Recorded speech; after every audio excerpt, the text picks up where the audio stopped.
Hello everyone. ಇವತ್ತು ನಾವು ಅಕೌಂಟಿಂಗ್ನಲ್ಲಿ what is accounting ಅಂದರೆ ಏನು ಅನ್ನೋ ಸಬ್ಜೆಕ್ಟನ್ನು ತಿಳಿದುಕೊಳ್ಳುವ.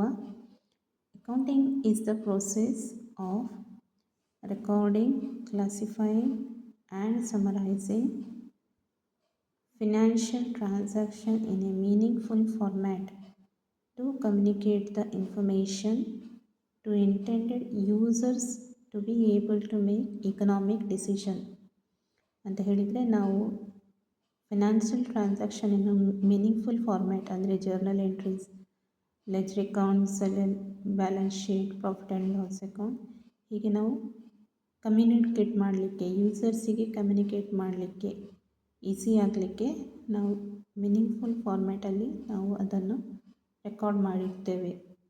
ಈಗ ಯೂಸರ್ಸ್ ಅಂತೇಳಿದರೆ ಯಾರು? ಈಗ ಯೂಸರ್ಸ್ ಅಂತೇಳಿದರೆ banks, financial institutions, company, owners, creditors ಹಾಗೂ ಗೌರ್ಮೆಂಟ್ ಇರಬಹುದು.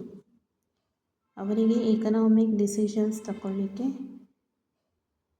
ಅಕೌಂಟಿಂಗ್ ಈಸಿ ಆಗುತ್ತೆ.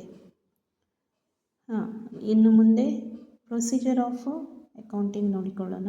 ಅದರಲ್ಲಿ ರೆಕಾರ್ಡಿಂಗ್, ಕ್ಲಾಸಿಫೈಯಿಂಗ್ ಅಂತೇಳಿ ಬಂತು, ಸಮರೈಸಿಂಗ್ ಅದನ್ನೀಗ ಡೀಟೇಲ್ ಆಗಿ ನೋಡ್ಕೊಳ್ಳುವ.